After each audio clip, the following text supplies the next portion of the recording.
Hello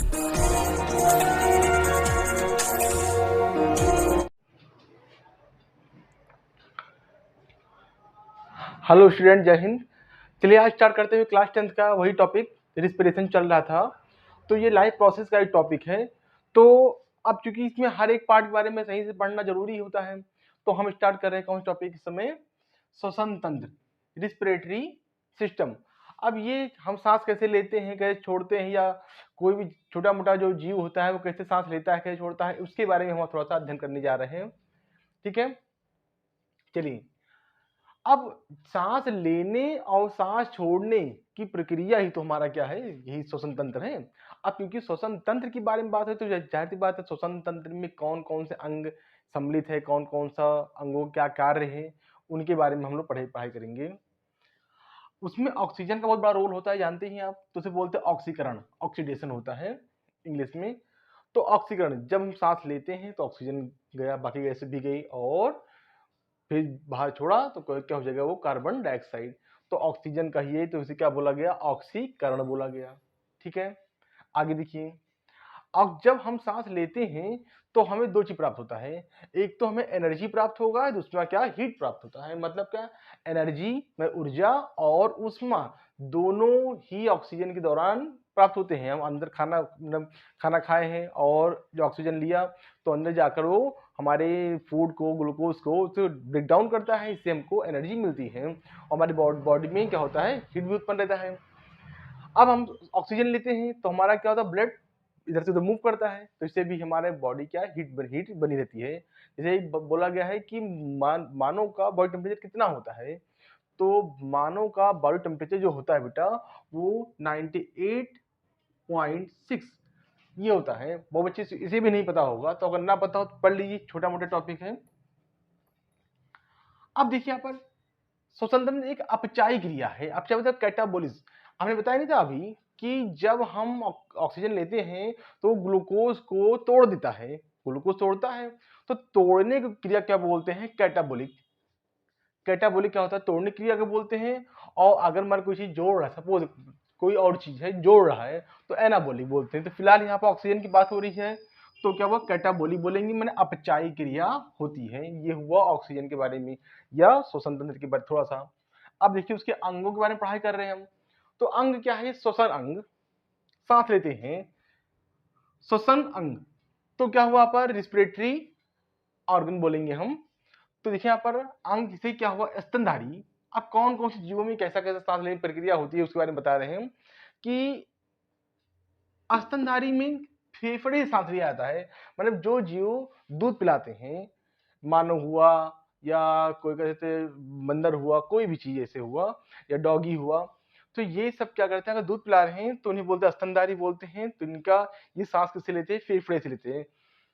फेफड़ा फूल गया और सांस छोड़ा, फेफड़ा पिचक गया, तो ये होता है फेफड़े से सांस लेते हैं, सांस छोड़ते हैं। उनका मेन अंग क्या है, लंग्स। कीट, जो कीट होते हैं ये श्वास नली सांस लेते हैं, किसे, तो सांस ले क्या बोलते हैं, ट्रेकिया बोलते हैं। क्या बोलते हैं, ट्रेकिया। ठीक है, लास्ट में क्या होता है यहाँ पर, ठीक है। इसके बाद में जलीय जीव, जो जीव पानी में रहते हैं, जो जीव पानी में रहते हैं उन्हें क्या बोलते हैं, तो उन्हें क्या बोलते नहीं, सॉरी, वो सांस कैसे लेते हैं, तो वो जब मछली हुआ, तो मछली का आपने देखा होगा एक्वेरियम में कहीं भी, तो अपने गिल्स सांस लेते हैं, गिल्स। उन्हें हिंदी में क्या बोलते हैं, क्लोम बोलते हैं। अब क्लोम थोड़ा टफ वर्ड है, इस वजह से लोग गिल्स ही बोला करते हैं। ये शर्ट, शर्ट इंग्लिश वर्ड है मगर लोग बोलते हैं क्या है, शर्ट, मगर रियल जो नेम है कमीज है। ऐसे ही गिल्स, मछली जो सांस लेती है अपने गिल्स से सांस लेती है, मतलब क्लोम से सांस लेती है।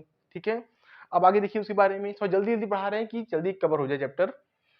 मेढक, मेढक अब तीन टाइप के तो होते तो एक ही हैं, मगर क्या होते हैं कि अब पहले छोटे होते हैं, फिर बड़े होते हैं, फिर और बड़े होते हैं। तो मेढक तीन तरीके से सांस ले सकते हैं। जब वो छोटे होते हैं उन्हें टेडपोल बोलते हैं, तो वो छोटे पर मछली की तरह दिखाई पड़ते हैं, तब वो गिर से सांस लेते हैं, किसी अपने फेफड़े सॉरी या गिर से सांस लेते हैं। जब थोड़े बड़े होते हैं, मान ली वो मिट्टी में रहते हैं, अगर मिट्टी के अंदर रहते हैं, तो मिट्टी के अंदर होते हैं तो त्वचा से सांस लेते हैं, अपने स्किन से वो सांस लेते हैं। और अगर वो भूमि पर हैं, भूमि मिट्टी पर हैं तो वो अपने फेफड़े सांस लेते हैं। तो एक मेढक ऐसा जीव है जो 3 तरीके से सांस ले सकता है। टेडपोल जेल से, अगर वही मेढक बड़ा हो गया तो मेढक हो गया, तो मेढक क्या हुआ, ये मेढक अगर भूमि के अंदर है तो त्वचा से सांस लेता है, और अगर भूमि पर है तो वो फेफड़ा से सांस लेता है, मतलब लंग से सांस लेता है। तो ये हुआ छोटे कुछ जीवों के बारे में हुआ, कैसे सांस लेते हैं। अब स्टार्ट करते हैं क्या, श्वासोच्छ्वास मतलब ब्रीदिंग। अब ब्रीदिंग यहाँ पर आप, क्योंकि ये पूरे सब्जेक्ट में मानव के बारे में ज्यादा दिया गया है तो हम मानव के बारे में पढ़ाएंगे। ब्रीदिंग क्या होता है देखिए, तो सांस लेने और सांस छोड़ने, ऑक्सीजन लेने और ऑक्सीजन छोड़ने की प्रक्रिया को ही क्या बोलते हैं, श्वासोच्छ्वास, मतलब क्या, ब्रीदिंग बोलते हैं। एक बार सांस लेने में और सांस छोड़ने में 5 सेकंड का समय लगता है। सांस लेने में 2 सेकंड का और सांस छोड़ने में 3 सेकंड का समय लगता है। टोटल कितना हुआ, 5 सेकंड। फिलहाल तो जब सांस अंदर लेते हैं, सांस जब अंदर लिया उसे बोलते हैं निःश्वसन, निःश्वसन बोलते हैं। इंस्पिरेशन बोलते हैं, इंस्पायरेशन सॉरी। जब अंदर सांस लिया तो इंस्पायरेशन बोला गया, उसको निःश्वसन बोला गया। और अगर वही सांस हमने बाहर छोड़ दिया तो ये क्या हुआ, निःश्वसन। निःश्वसन अदहा होता है, निःश्वसन एक्सपायरेशन बोलते हैं, ठीक है।